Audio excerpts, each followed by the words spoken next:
ഇനി നമുക്ക് പരിപാടിയുള്ളത് ഇനി ആ ബോൾട്ട് അയച്ചെടുക്കണം. ആ ബോൾട്ട് അയച്ചെടുക്കൽ എന്ന് പറഞ്ഞാൽ ഭയങ്കര റിസ്ക് ആണെന്ന് വെച്ചാൽ ആ ബോൾട്ട് പിന്നെ ചില വർക്ക്ഷോപ്പിൽ നിന്ന് കൊത്തിയിട്ട് ടൈറ്റ് ആക്കുന്നതാണ്. ചില വർക്ക്ഷോപ്പിൽ അതിൻ്റെ ടൂൾ മറ്റേ ബോക്സ് തന്നെ ഉണ്ടാവും. നമ്മളെടുത്ത് വെച്ചാൽ ഇപ്പോൾ ബോക്സ് ഉണ്ടാവില്ല. ഇത് കൊത്തിയിട്ട് ചിലപ്പോൾ അയക്കേണ്ടി വരും. എന്ന് വെച്ചാൽ ഇത് കഴിഞ്ഞ പ്രാവശ്യം ആരോ കൊത്തിയിട്ട് ടൈറ്റ് ആക്കി വേണ്ട അല്ല. അപ്പോൾ അത് അയച്ചെടുക്കണം. അത് അയച്ചെടുത്താലേ ഇനി ബാക്കിയും കൂടി അയച്ചാൽ എന്നാലേ ഇത് ബാക്കി പുറത്തേക്ക് എടുക്കാൻ കഴിയും. അപ്പോൾ നമ്മൾ അതിൻ്റെ ഒരു ശ്രമത്തിലാണുള്ളത്. അത് പുറത്തേക്ക് എടുക്കാനുള്ള പരിപാടിയാണ്. നോക്കാം. Oil complete ഔട്ടായിട്ടില്ല. ഓയിൽ ഒറ്റയ്ക്ക് കൊടുക്കുന്നുണ്ട്. അപ്പോൾ ഔട്ടായിട്ട് നമ്മളത് നോക്കുമല്ലോ.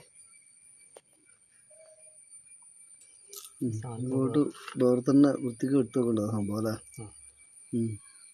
അതൊന്നും മിസ്സായാൽ പിന്നെ ക്ലിയർ ത്രെഡ് കറക്റ്റ് കിട്ടൂല. ഇത് എന്ന് വെച്ചാൽ എല്ലാ ത്രെഡും ഒരേപോലത്തെ അല്ല.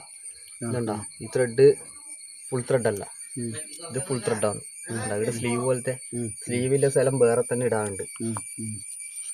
ഈ ബോൾട്ട് എവിടെയെങ്കിലും മിസ്സായി പോയിട്ടുണ്ടെങ്കിൽ പിന്നെ പണി കിട്ടും. ചില 2 സ്ലീവ് ഇതുപോലെ ഇല്ലതും സ്ലീവ് വരുന്നതും ബാക്കി 4 സ്ലീവ് ഫുൾ ത്രെഡും. നോക്കാം. വൃത്തിക്കെടുത്ത് വേറെ തന്നെ സെറ്റാക്കി എടുത്ത് നോക്കാം. ഓക്കെ.